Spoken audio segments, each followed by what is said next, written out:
free to be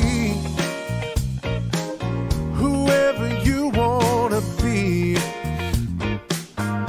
Feel free to dance, feel free to sing, just feel free. What's going on, everybody? Welcome back to the Two Tone Talk podcast. I am your host, Brad Steele. We're talking about the Tennessee Titans. We're talking about the NFL in general. This podcast is available on Apple, Spotify, SoundCloud, anywhere that you listen to podcasts. So if you want to listen in your car, if you want to listen while you commute to work, you can absolutely do that. But it's also available on YouTube, where I believe we are about to pass 100 subscribers for a channel that's only been around for a couple weeks. For a podcast that's only been around a couple weeks, I appreciate everybody that has supported the podcast so far. And now we must talk about what happened yesterday. The Tennessee Titans lost their third straight game. This one a divisional game against the Jacksonville Jaguars, a team that has not won in Nashville since 2013. I don't know, guys. I did a video about it on my main channel yesterday. It's baffling to me because I know we all see different things on Twitter, but speaking of Twitter, please go follow Two Tone Talk podcast on Twitter. I would appreciate that very much. I'm actually on there right now sharing this live stream. The podcast is live on YouTube now. There we go. So let's post that. Now, I've seen a lot of stuff on Twitter of fans who are weirdly optimistic after yesterday. It's baffling. I get on Twitter expecting like the world to be on fire. And as it turns out, everybody's just like, well, you know, it's fine. We've still got a good lead in the division. You know, we're not healthy, and we're all this stuff, and it's like, did I watch the same game? I mean, I couldn't believe the positivity, and then I had to look inward to myself and say, man, is this a problem with me? Am I being over dramatic to what happened yesterday? I'll tell you this. Now that I've had some time to reflect on what happened yesterday, I think the final was 36-22. The Titans uncharacteristically turned the ball over 4 times. And one thing you can say about this team, they really, so far, they don't turn the ball over a lot. Even in that disaster in Philadelphia last week, they didn't turn the ball over. You know, that was about the only good thing they did. But yesterday, 4 turnovers. I'm trying to think, there was a strip sack, which was completely 100% on left tackle Dennis Daly. There was an interception, which looked like, to me, a miscommunication.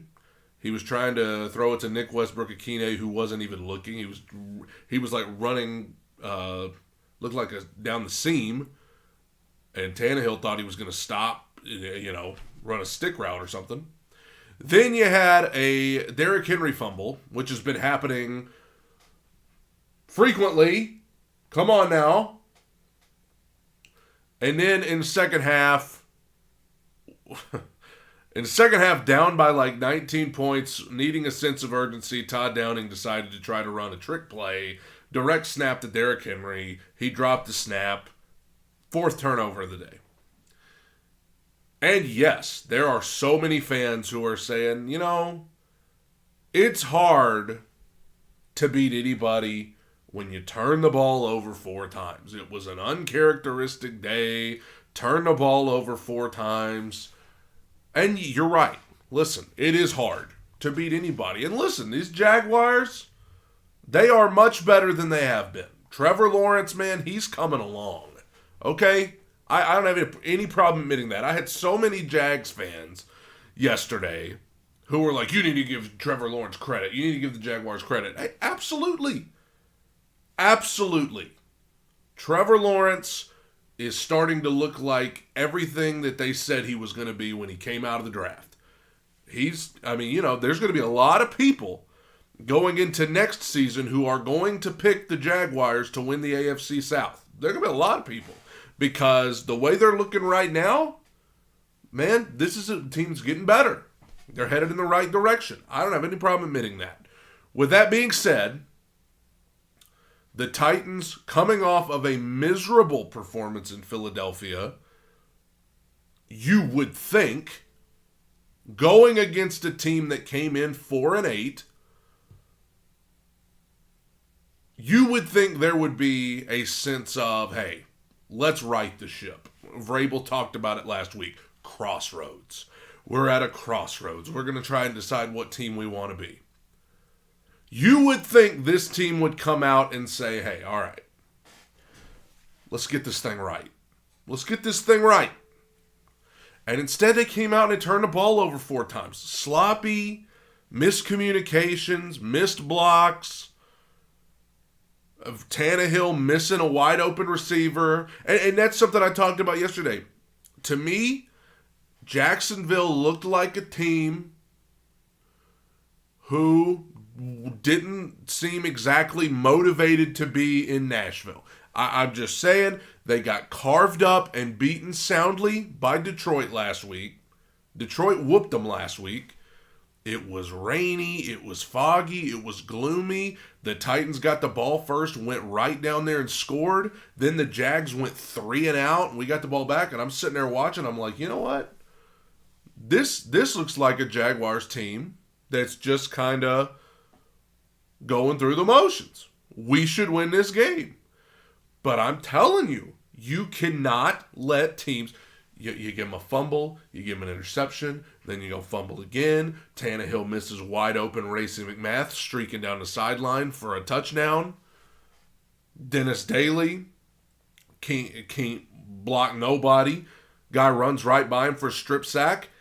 And all of a sudden, these Jaguars got hope. And then the defense, beaten, battered, bruised, tired. Guys just running around wide open. Zay Jones looking like Randy Moss. Evan Ingram looking like Gronk in his prime. And all of a sudden, you come out for the second half. They got the lead at halftime.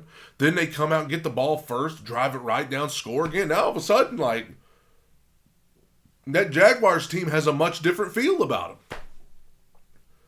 When the Titans could have just tried to pour it on early and send this team on the way, but instead we just kept turning the ball over and missing opportunities and sloppy football. And I know the weather conditions, whatever. All I know is that coming off of coming in with a 2-game losing streak and that performance in Philly last week, I just expected this team to come in and look a little sharper, look a little more together, come out and make a statement that we're going to right this thing and we're going to fix this. And instead you come out and you do this. And like I said, a lot of fans are overly optimistic after this. And it's just the people I'm happening to see on Twitter are just like, oh, it's fine. It's fine. And I was sitting there, like I said, I was doing some reflection. I was like, man, is this a problem with me? Is this a problem with me? Is this my fault? What is going on? And then it hit me. Last season, I, as a fan, was in Super Bowl mode. I thought the Titans had a legitimate shot to get to the Super Bowl last year. And that was the goal in my mind as a fan. I was like, man, we can actually do this. This is the team that can do this. And so I guess I'm having a hard time in my mind just turning that off and going to, we no good. I mean, call me an idiot, but I was still looking for hope yesterday. I was still looking for some semblance of, hey, you know what? Maybe this team could make a run. Maybe this team could make a run. And instead, what I got was that performance. And, yeah, the turnovers killed us. But, poor defense killed us too. And you know what? I've ranted about this defense for the last couple of weeks because they've looked like a completely different defense than what we saw just earlier this year. And listen, I get it. The injuries.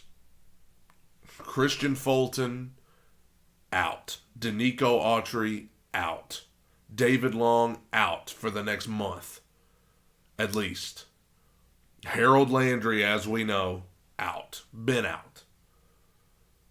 And Jeffrey Simmons, even though he's playing at about 30 to 40% health. I know. Zach Cunningham, another starting linebacker, been out. Hopefully, I think he's eligible to come back. They need him. But, it's just injuries after injuries after injuries. And I get it. Like, it happens. And it sucks. And it affects the team. I knew Danico Autry was great. I didn't know he was this pivotal to this defense. Because ever since he went out, they have looked bad. I did not realize that Danico Autry, maybe he is. Maybe he is the straw that stirs the drink. Because since he went out in that Packers game, this defense ain't been the same. Maybe. This defense was centered around a front four of Jeff Simmons, Danico Autry, Bud Dupree, and Harold Landry. That, you want to talk about the straw that stirs the drink, that was supposed to be it. We're going to get home with these four. We're going to rush the passer with these four. That's going to be the heart and soul of the defense, and that's going to make life easier for our secondary and everybody else. Well, that's a good idea on paper, but when Danico Autry's out, and Harold Landry's out, and Bud Dupree every other week is out, and Jeffrey Simmons is playing at 30 to 40% health, well, there's the backbone of the defense just completely crippled. It does not work the same with Jeffrey Simmons at 30 to 40%, Mario Edwards Jr., Rashad Weaver, and then Bud Dupree every other week, but then sometimes it's somebody else, and, it's not the same. It's a defense that's centered around the front four getting to the passer, and now most of those front four aren't even playing. And I understand the injuries are huge. And a lot of people, Titans fans, are still saying, hey, we're going to get healthy. We're going to start getting these guys back. We're going to start getting Traylon Burks back, Kyle Phillips, Racey McMath's already come back. We're going to get Fulton back. Eventually David Long will come back. And it's a lot of the same story from last year. Do you remember last year when it was like, man, if we can just hold on, these guys are slowly going to start coming back? Yeah, but here's the problem. The problem is this time the guys coming back aren't Derrick Henry and A.J. Brown and Julio Jones. Now we're having to wait on guys who are rookies and in many cases are just not ready to come back and save the day. And I'm sorry, it's just not the same. And yesterday, maybe I was overly pessimistic and negative about this team. Maybe. Maybe it was just, you got to chalk it up to turnovers and injuries, and it is what it is. But I'm just telling you. I expected this team to come out looking sharper than they did, regardless of who's in there. I expected this team to just come out and try to ease everybody's mind and say, hey, we know it's been a rough couple of weeks, but we're going to turn this thing around starting now. Well, no, now we got to try and wait another week. And the Chargers are up next. And I don't know if you watched Sunday Night Football last night, but the Chargers look pretty dang good. And they're fighting for a playoff spot. So you know you're going to get their best. It's at their place. Oh boy, here we go. Titans might have some of these hurt guys back, but this is a team that has issues right now. They have issues. They have injury issues. Yesterday they had turnover issues. And I'm sorry, and this is why John Robinson got fired. They have talent issues. Lack of talent on the offensive line, guys. Lack of talent at wide receiver outside of Treylon Burks. Lack of talent in the secondary. Lack of depth. I don't know how you turn that around. I want to be optimistic, guys. I want to be optimistic that this team in this last month can get hot and try to make a run, but I just don't know how you do that with Dennis Daly at left tackle. I don't know how you do that. I don't know how you do that, with unproven young wide receivers. I don't know how you do that with secondary guys who are just not ready to be in that position. I don't know. I don't know. And I don't know how you do it with Todd Downing as the offensive coordinator. Guys, this is what I said last week. I've said it till I'm two-tone blue in the face. I can't say it anymore. Todd Downing's bad at his job. He's got to go. He's not going to, at least this season. So it's like, dear Lord, here, let's just grit our teeth and try to suffer through it, because he ain't going nowhere anytime soon. I'd be shocked. And I said it last week, so we're going to show that we mean business by firing our GM, but we're not going to show we mean business in terms of firing our terrible offensive coordinator and cutting our left tackle who couldn't block a cardboard box. Sheesh. And speaking of Todd Downing, I didn't talk about this in the video I did on my main channel yesterday. Oh my gosh. Derrick Henry, he had over 100 yards at halftime. He had over 100 yards at halftime.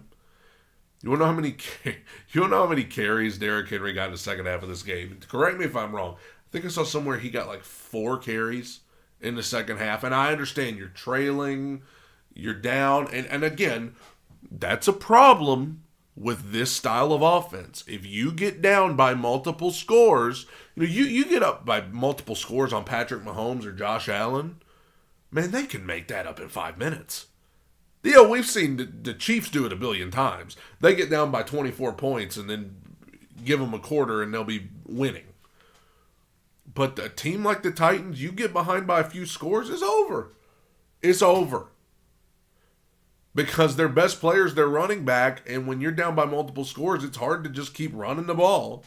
But with that being said, when we got the ball in the third quarter down by 13, I think we can still afford to try to run that ball a little bit. But then when we're in the fourth quarter and we're down by like 40 or whatever it was, I don't know, it was like 20, then it was 1st and 25. Let's hand that thing to Derrick Henry. I don't understand it. I don't understand. I don't understand. I did like that we came out trying to throw the ball more. I did like that we tried to throw the ball more. I love what I'm seeing from Chigo Okonkwo. I'm very excited about him. I'm excited about him. I'm excited about Burks. I'm excited about Austin Hooper. I'm trying to get excited about Robert Woods and Nick Westbrook-Akine, but you'll have to forgive me. I'm having a hard time. I really am. Having a hard time. If you take away 2 of those turnovers, 2 of the 4 turnovers, do the Titans win that game? I feel like probably. Because you got to keep in mind, the interception on the miscommunication between Tannehill and Westbrook-Akine, they were like in Jags territory marching down the field when that happened. Henry's fumble, I mean, they were like in the red zone when that happened toward the end of the first half. And then what happens? He fumbles, they get it back, and then the Jags march right down there and score a touchdown. and go into the half with the lead. In a game that it felt like the Titans had dominated up until that point, yet the Titans are losing at the half.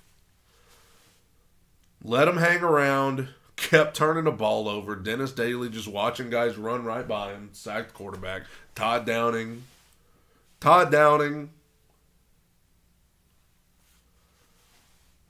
don't even know what to tell you about him. And he can't.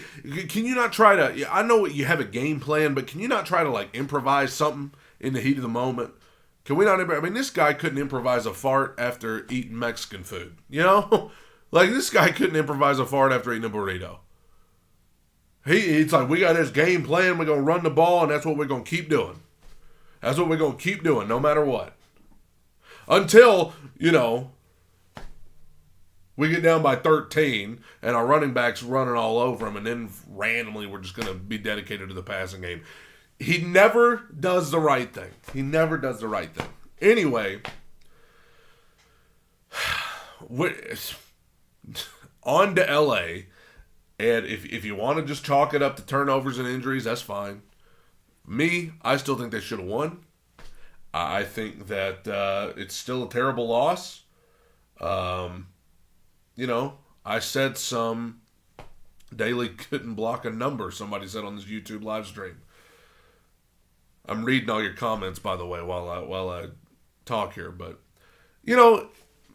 maybe the sky's falling, in your opinion. Maybe it's not. Maybe you're of the opinion we fix turnovers, we get these guys back healthy, we'll be fine. But I'm going to go ahead and tell you,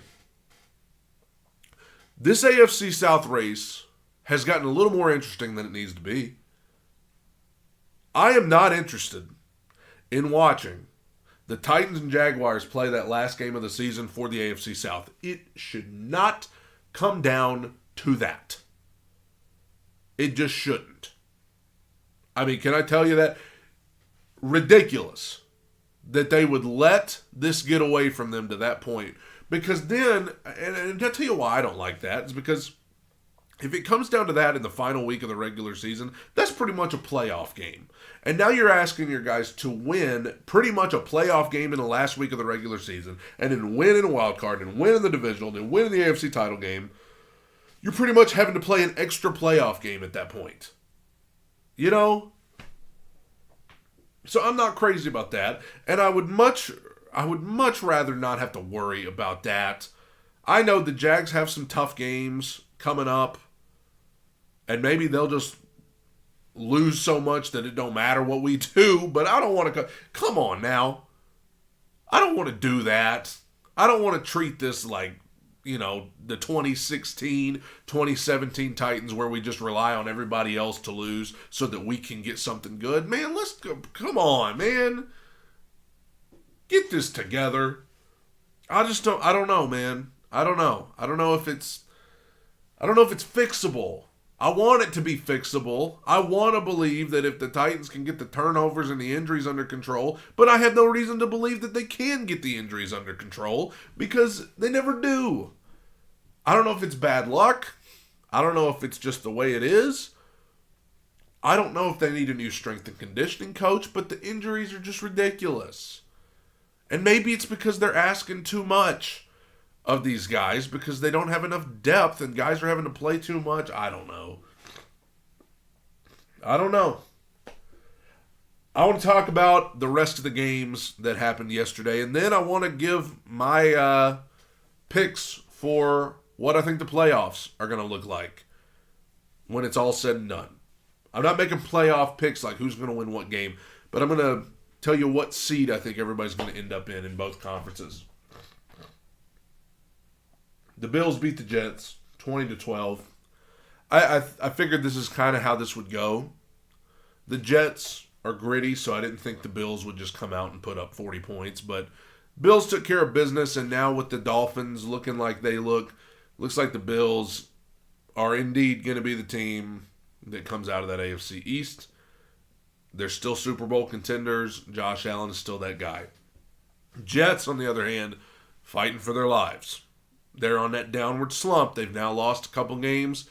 They were sitting pretty in that AFC wildcard race a couple of weeks ago, and now they're kind of behind the eight ball.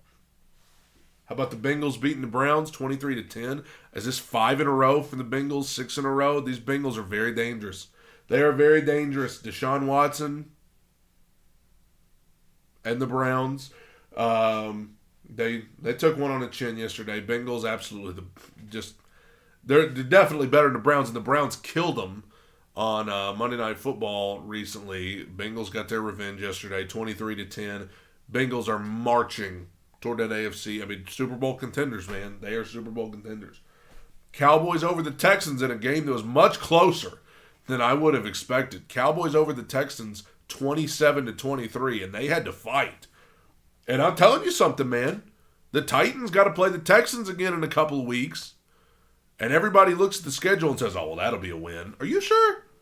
You better not chalk anything up as an automatic win on the rest of this schedule. I mean, most of y'all thought yesterday. Most of us, I'll forget y'all, most of us thought yesterday was going to be a surefire win when you saw what happened. So don't just assume we're going to be Houston. Houston gave Dallas all they could handle yesterday. But the Cowboys come out on top 27-23.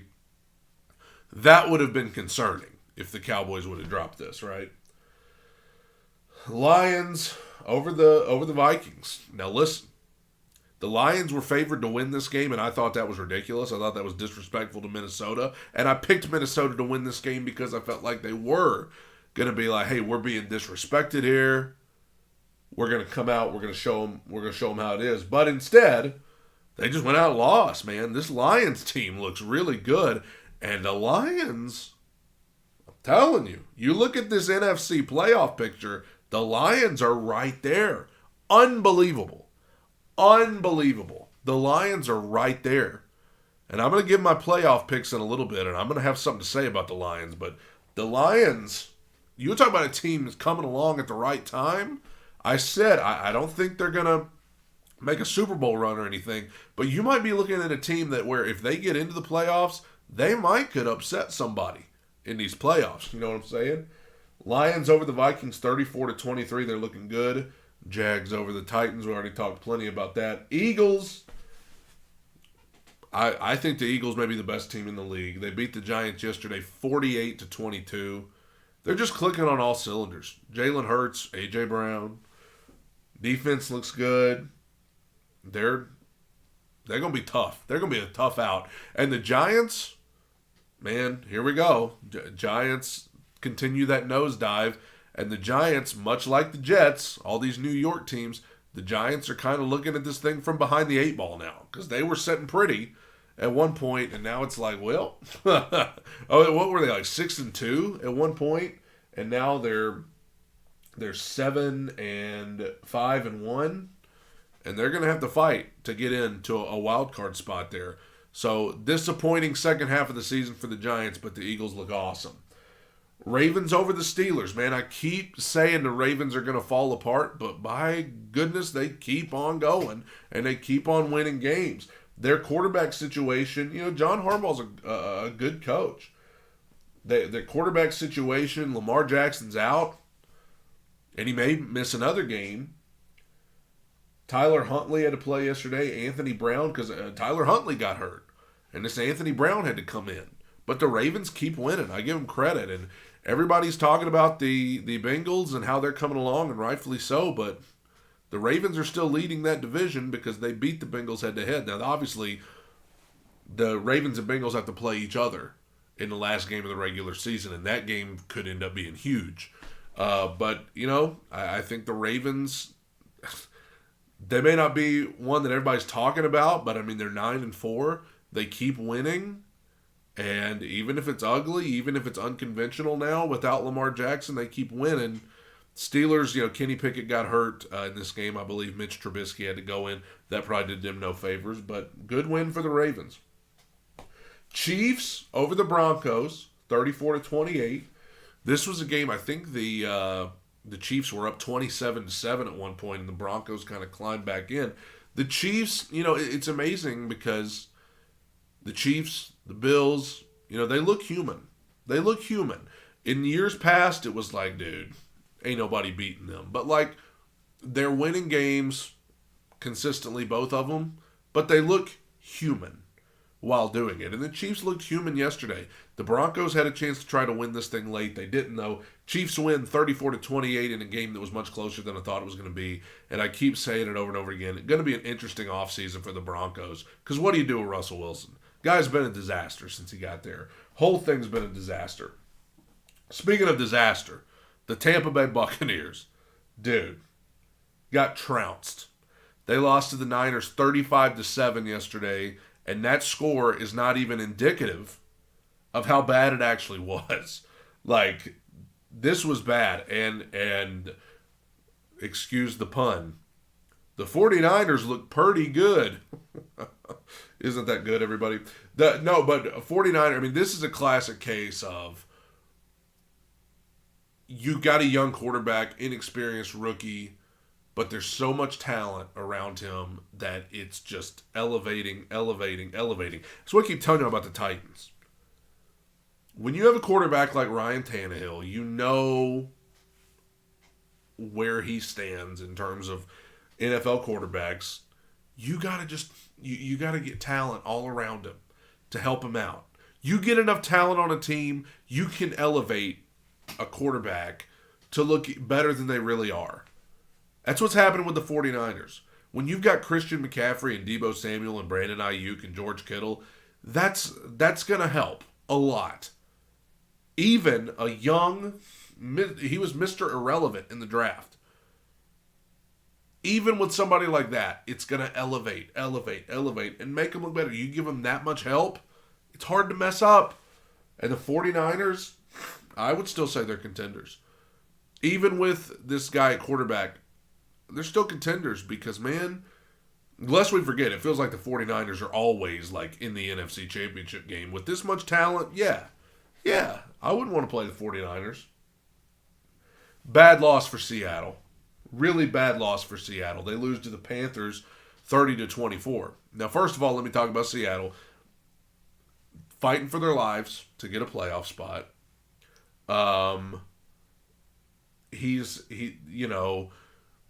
They got the win last week. Looked like they were getting it back on track. This is tough, though. To lose to the Panthers when you're trying to make that push for a playoff spot, that's tough.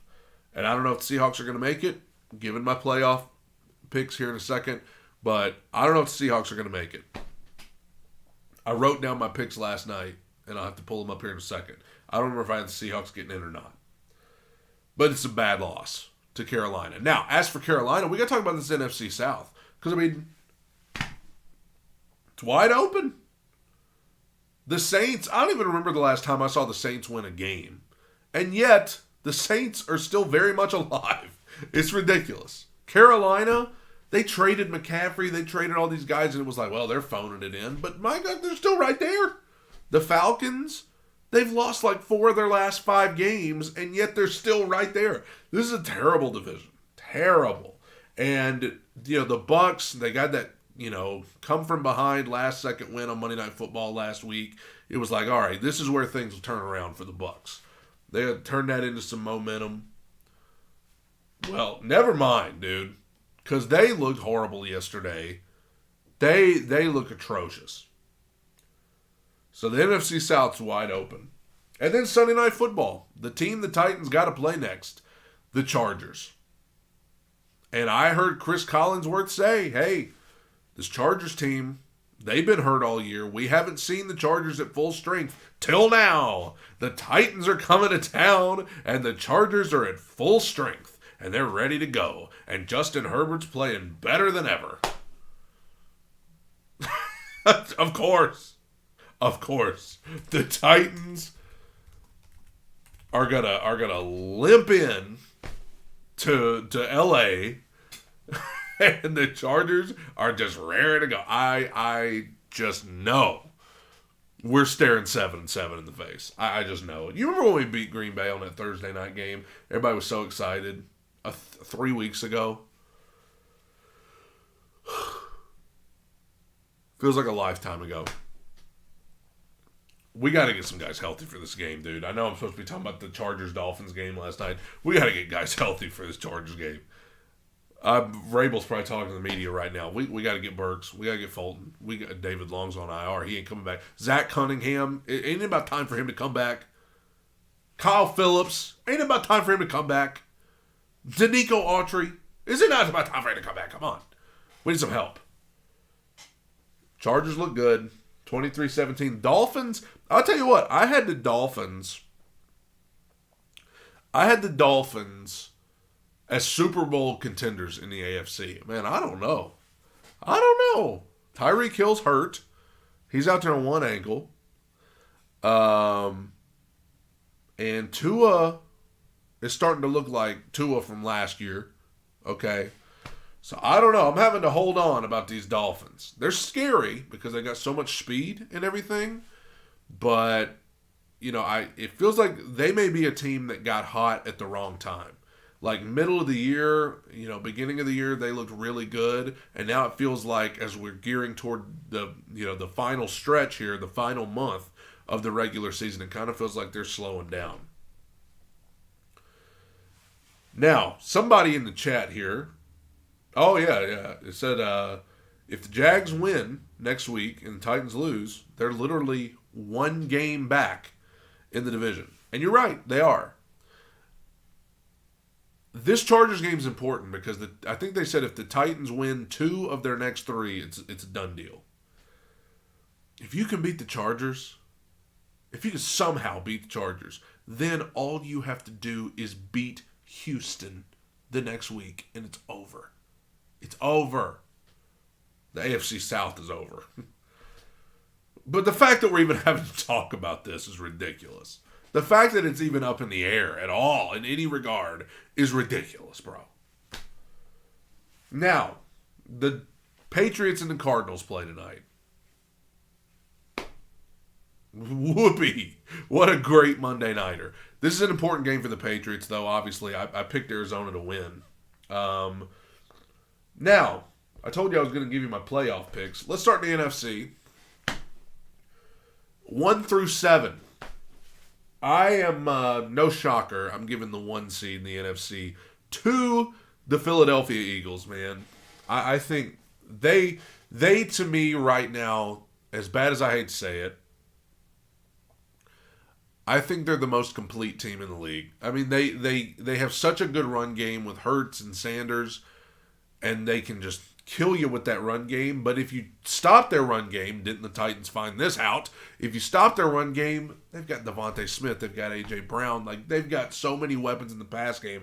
And then their defense is good, their offensive line's good, their defensive front is good. They're the most complete team in the league. And, barring injuries or anything, I just think they're the team to beat in the NFC. So I'm giving them the 1 seed. 2 seed, this may be an unpopular pick, especially after yesterday, but I'm going to go with the Vikings at 2 because I looked at the schedules last night. The Vikings have a pretty relatively easy go of it the rest of the way, and I actually think Detroit was one of their harder games with their remaining schedule. I think the 49ers, I think they're still going to have some growing pains with the young quarterback, so I think they will drop a game or two the rest of the way. So I think the Vikings will be ahead of them. I'm giving the Vikings a 2 seed in the NFC. The 3 seed, I'll give to the Niners. I think the 49ers, they're contenders, even with the Purdy guy, the Purdy boy.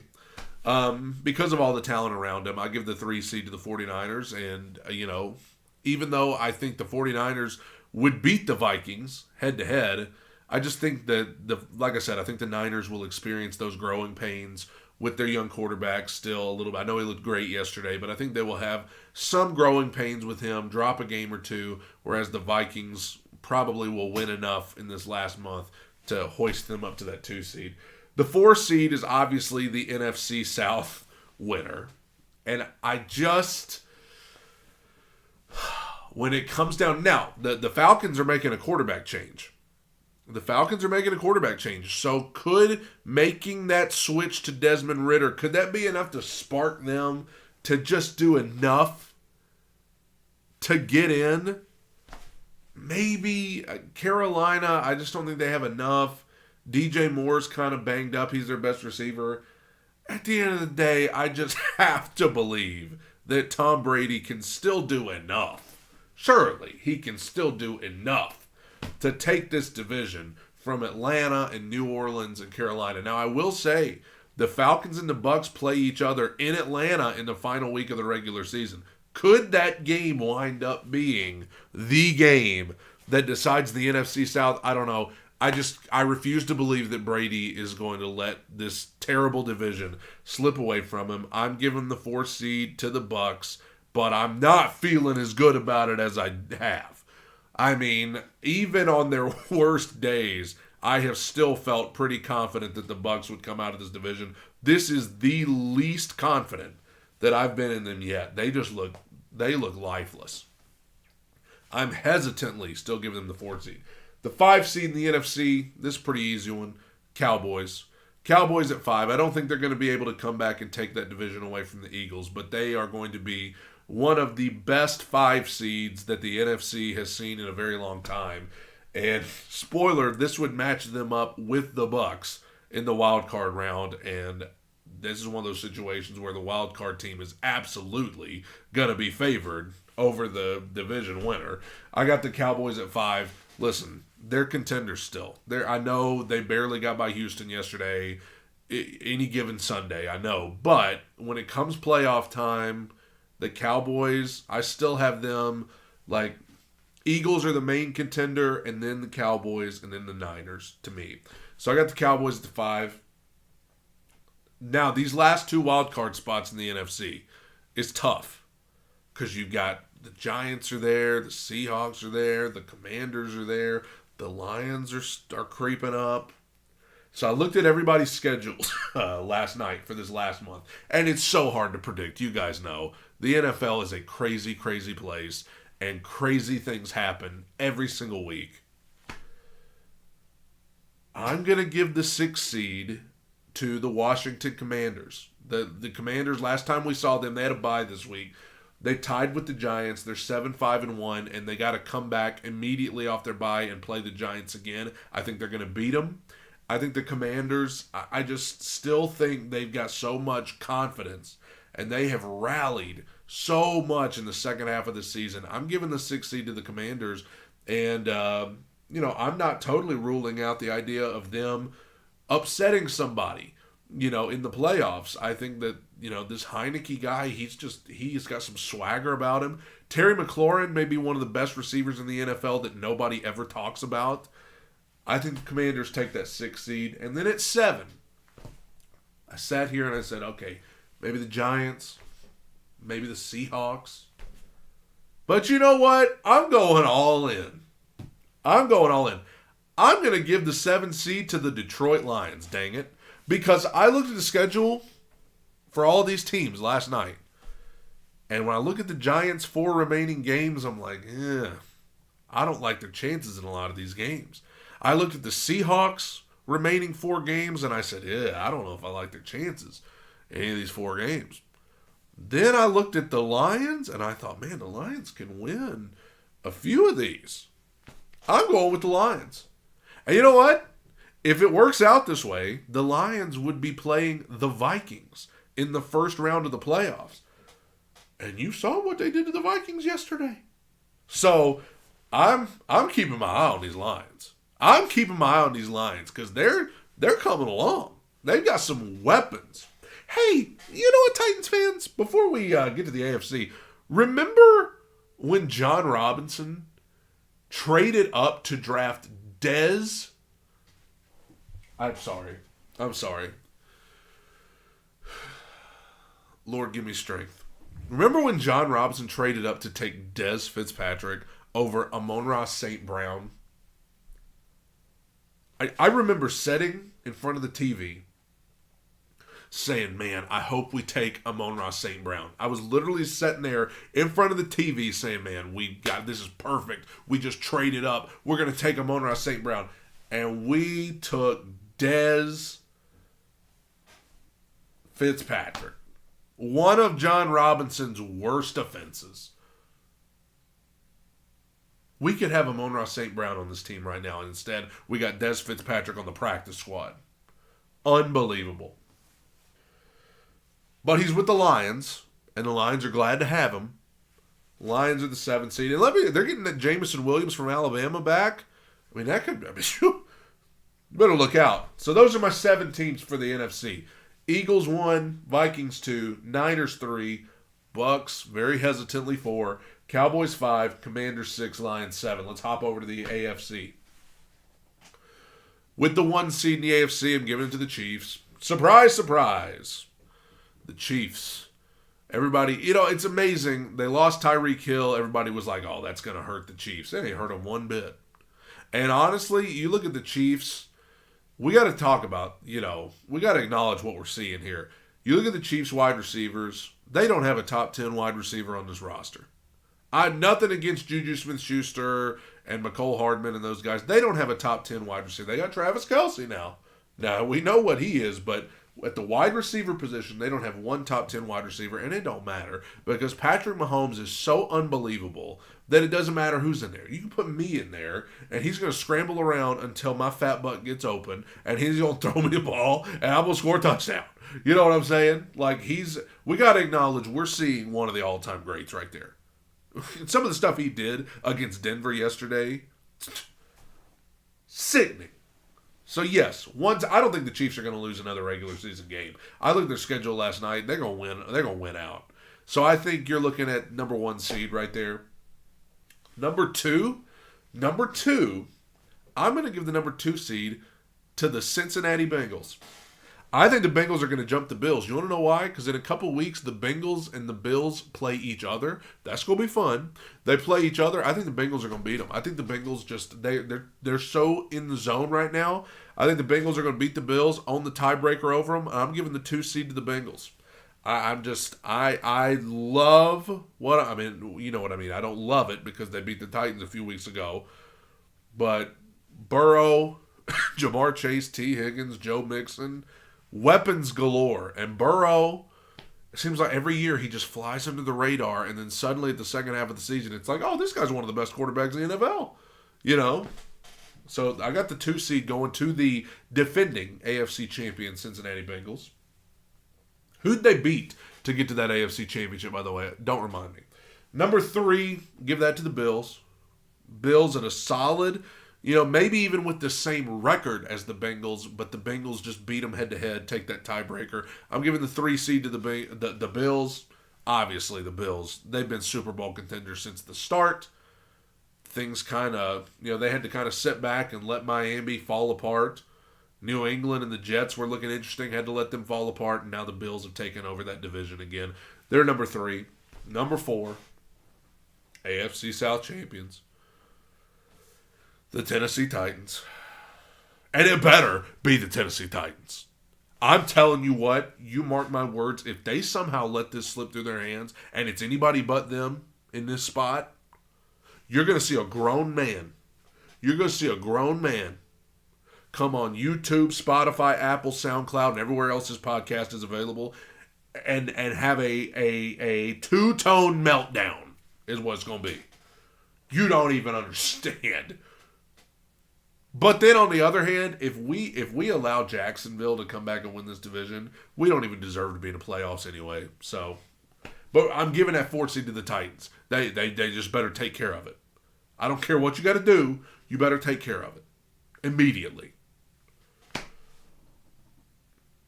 Titans at 4. God, please. Number 5 seed. I'm going to give it to the Ravens. I'm going to give the Ravens a 5 seed. I don't think they're going to. I don't think they're going to be able to beat out the Bengals to win that division. But, get Lamar Jackson healthy. Ravens could be kind of a dangerous 5. They're kind of flying under the radar, but they keep winning games. So, Ravens at 5, which would match them up with the Titans in the first round of the playoffs. And we owe them. We owe the Ravens. Don't think I forgot about the Ravens. Don't think I got so sidetracked with the Bengals and the Eagles and the Jags that I forgot about the Ravens. The problem is, I don't know if the Titans can beat them. Anyway, the Ravens are at 5. Number 6, give it to the Dolphins. I think the Dolphins, they're going to be able to salvage it enough. to get. I don't know if they're Super Bowl contenders anymore to me, but they're going to be able to salvage it enough to still get in. They're 8-5 right now. They're a game ahead of really everybody else in that wild card race. So the Dolphins are going to be fine. I got the Dolphins at 6. And I had to wrestle with, whether to put the Ravens or the Dolphins at 5 and 6, flip-flop them. Ultimately, I think the Ravens have an easier road the last month of the season than the Dolphins do. So that's why I'm going to put the Ravens at 5 and the Dolphins at 6. And then at number 7, I'm going with the Chargers. The team the Titans got to play this week. I'm going with the Chargers at 7. I think it comes down to, it's a 3-team race for that 7 seed. Chargers, Jets, and then if the Patriots win tonight, they're in that race. But the Patriots could lose tonight, and then it's kind of viewed as a 2-team race between the Chargers and the Jets. The Jets, to me, are just heading in the wrong direction. The Chargers are headed in the right direction. I mean, it feels like the Chargers are trending up while the Jets are trending down. So I'm going with the Chargers at 7 seed. I'm not going to make any picks for games because it feels ridiculous to look that far in advance. But just think about some of these matchups. If it were to happen like this, Lions at Vikings. It would be Commanders at 49ers. Interesting. And then it would be Cowboys at Bucks. And then in the AFC, of course, the Eagles would have the bye. In the AFC, the Chiefs would have the bye. And in the first round, you've got Chargers at Bengals. Dolphins at Bills, which would be a AFC East, showdown. And then, of course, Ravens at Titans. That's how I see things shaking out in the playoff picture right now. Do you think I got it wrong? Let me know. Hop on over to YouTube if you're listening to this. Go to the comments and say, hey, dummy. You should have this team in instead of this team. You're an idiot. Please don't call me an idiot. I started doing these on my main channel. I do primarily music on my other channel, but on Sundays I do reaction videos to the Titans game. Like after the game's over, I pretty much am in my car and I do like a 10-minute for the last few weeks rant about Titans game. Dude, these fans of the teams that beat us are so ruthless in the comments. They're like, hey, you're an idiot. Oh my God. This one guy last week was like, this guy looks like he eats 12 pies for breakfast. I'm like, dude, come on, bro. Goodness gracious. People are so ruthless. But it's the NFL. What are you going to do? That's episode 7. I will be back Friday with previews for Week 15, in-depth analysis of Titans, Chargers preview, as well as all the other games, making picks. And this is a Two-Tone Talk podcast. We're getting way too high on the wins and way too low on the losses. That's what we do. Hey, tonight at 7 o'clock Eastern, I'm going to be on the Power Hour podcast and YouTube channel. Hop on over there. I'm going to be talking about the Titans over there too, and I'll just continue the rant over there tonight. So I'd appreciate you checking that out. Thank you guys so much for tuning in. Take it in, soak it up, tighten up. Bye, everybody. So many people try to get you to fit their mold. I think it's time for a change. This is what I say.